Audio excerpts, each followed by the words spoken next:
All right, joining me now is Ryan Bull. He's a Middle East and North Africa analyst with Stratfor.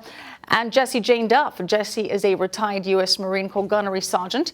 She's now a senior fellow with the London Centre for Policy Research.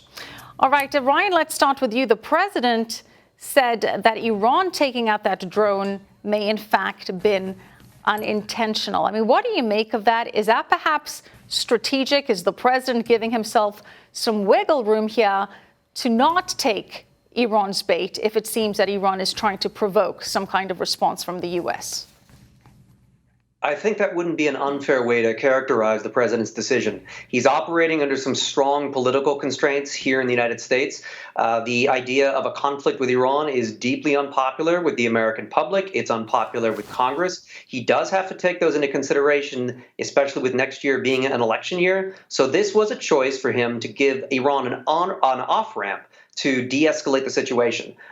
Whether or not it was a mistake in the way that he may have meant it, may be factually inaccurate. The Iranian Revolutionary Guards very clearly claimed that they took it down. But it is a political decision by the president to try to find a way to de-escalate, to build space, to allow him more time for a response. Jessie, while taking some action against Iran may be exactly what the Tehran regime wants, what should the president be doing? I mean, can he afford to talk tough and then not respond in some kind of manner?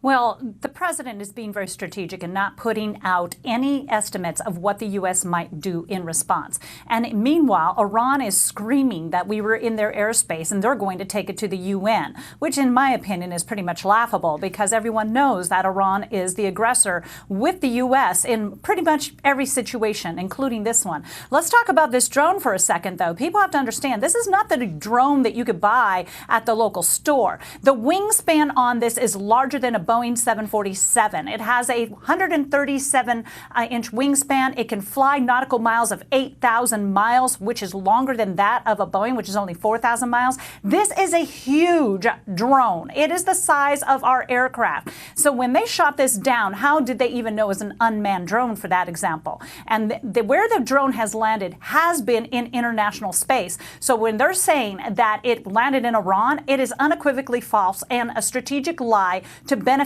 them and world sympathy. Jessie, should we be concerned about Iran's military capabilities if they're able to take out this drone, or is that not a particularly sophisticated military act considering it was unmanned? No, it's extremely important that we pay attention to this because if it could hit a drone, which can fly higher than most of our aircraft and for longer distances and is larger than, it means that they are capable of hitting our lower flying aircraft. This means that the Iranians are very serious and very strategic with their military procedures. And I would suggest that the U.S. now is going to get more aggressive in the manner in which the U.S. population may not know. We are going to look at what our forces are doing. We're going to pay closer attention. And that Iran is underestimating us in a very dangerous way. I suggest that the president is being smart and calculated and saying, hey, somebody must have made a mistake before we can decide what our next move is going to be. Ryan, just a reminder to our viewers that Iran is also enriching its uranium to levels that would be in violation of the 2015 nuclear deal. The Europeans aren't particularly happy about that. They're scrambling for some diplomacy still with Iran. What do you expect to come out of the Europeans as they see this aggression coming out of Iran escalating? Well, the Europeans are increasingly being put into an awkward position. They do want the Iranian nuclear deal, the JCPOA, to survive in some form until a later date. But the Iranians are calculating that that desire is strong enough that any sort of aggressive actions like enriching uranium to higher levels is going to cause the Europeans not to break with Iran, but to pressure the United States to take down its sanctions program or to de-escalate itself militarily and put Iran back into a better position than it was before the United States withdrew from the JCPOA last year. That doesn't seem terribly likely at this point. Every time the Iranians do a provocative act, it puts the diplomatic ball a little bit closer to the United States. This particular act, shooting down an unmanned drone, while it was unmanned, and that does make the escalation pattern a little less escalatory, it also still plays into America's diplomatic hands. And we are seeing the U.S. trying to put together flotillas and other aid forces through the Strait of Hormuz and the Gulf of Oman to secure freedom of navigation. So the diplomatic ball keeps nudging a little bit closer to the United States each time Iran decides to take one of these provocative acts. So in many ways, it is counterproductive.